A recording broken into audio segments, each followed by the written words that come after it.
अस्सलामुअलैकुम वीवर्स, आज हम बनाने जा रहे हैं मलाई गोश्त बहुत मज़ेदार और इजी रेसिपी के साथ।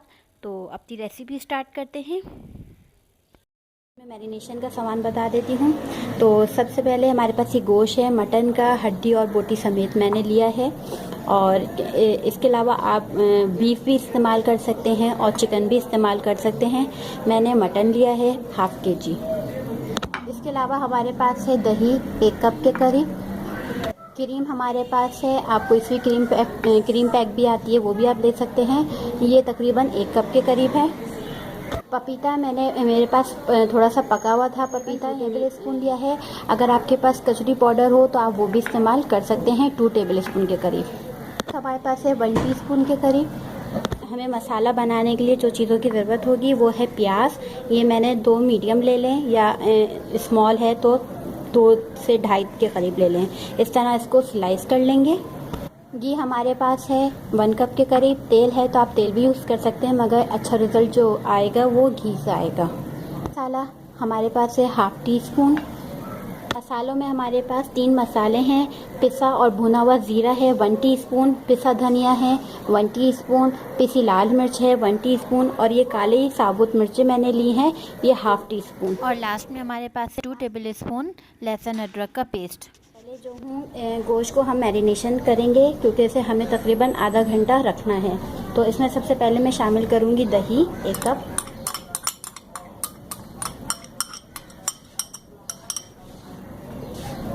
नमक, क्रीम,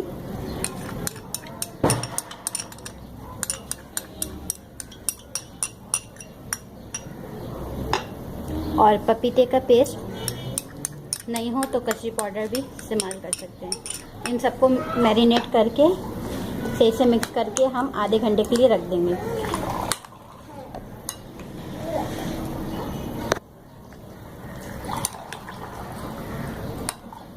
ये मैरिनेट हो चुका है। अब इसे आधे घंटे के लिए रखेंगे और अलग से मसाला ले ली है और इसमें तकरीबन मैं आधा कप घी शामिल करूँगी और आधा हम बाद में शामिल करेंगे। ठीक है, आधा कप मैंने घी इसमें शामिल कर दिया। इसको मेल्ट होने देते हैं। अब हमारे पास जो गोश्त था ये हम इसमें शामिल कर देंगे और तकरीबन हल्की आंच पे, क्योंकि हमें इसमें पानी मिलाने की ज़रूरत नहीं पड़ेगी क्योंकि हमने पपीते का पेस्ट शामिल किया है इसमें। ये थोड़ा सा पोंछ के अगर डाल सकते हैं तो डाल लें।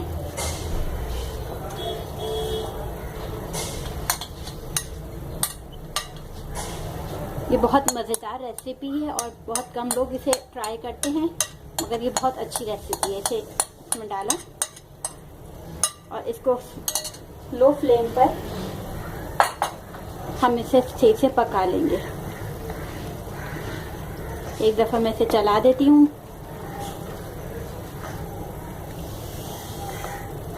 इसे पहले तेज़ आंच पे कर लूँगी कि कुक होना शुरू हो और उसके बाद फिर मैं इसको लो फ्लेम पे करके इसको ढक दूँगी।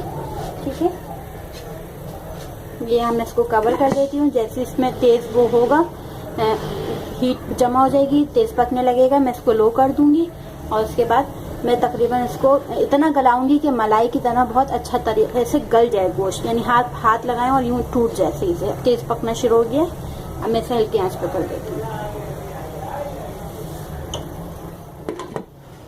जी व्यूअर्स, ये देखें हमारा जो गोश्त है इसमें तकरीबन इतना रखना है और इसको अब मैं निकाल लूँगी। पूरा खुश्क हो गया और गोश्त गल भी गया है। ठीक है, तो अब मैं इसको एक बाउल में निकाल लेती हूँ,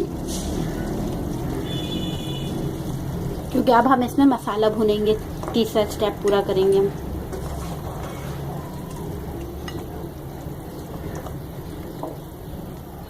ये देखें व्यूअर्स, ये मैंने इसका निकाल लिया सालन सारा और अब मैं इसमें मसाला भूनूंगी। अब इसी कढ़ाई में हम जो आधा कप घी रह गया था वो शामिल कर देंगे अब इसमें।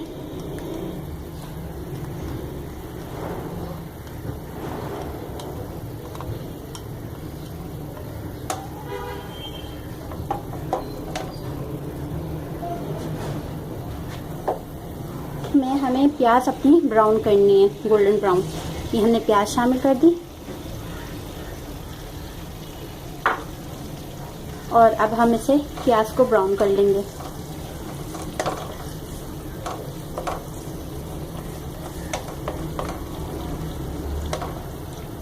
हमारी प्याज ब्राउन हो गई। अब मैं इसमें लहसुन अदरक का पेस्ट शामिल कर दूंगी।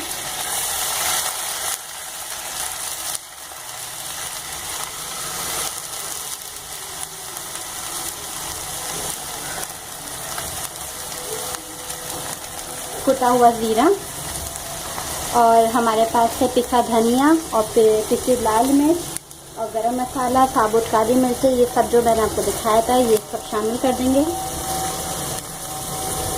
और इसको मीडियम फ्लेम पर अच्छा सा भून लेंगे।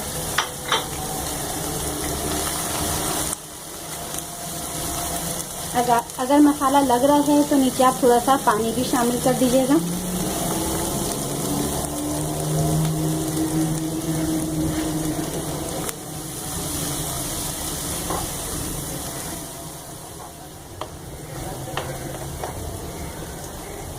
ये हमारा मसाला भुन जाए ताकि लहसुन अदरक की जो स्मेल है वो ख़त्म हो जाए। फिर इसमें गला हुआ हम गोश्त शामिल करेंगे।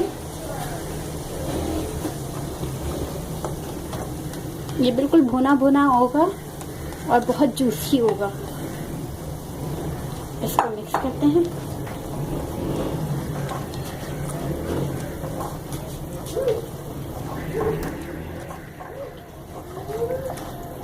अब मैं इसे 10 मिनट के लिए कवर करके रख दूंगी। इसको अच्छे से मिक्स करने के बाद और जब तक हम कोयले का धुनी भी देंगे। कोयला अच्छा ये देखें यहाँ पर फॉइल रख रही हूँ और कोयले का धुआं हम देंगे। कोयला उठाया, इसको यहाँ रखा,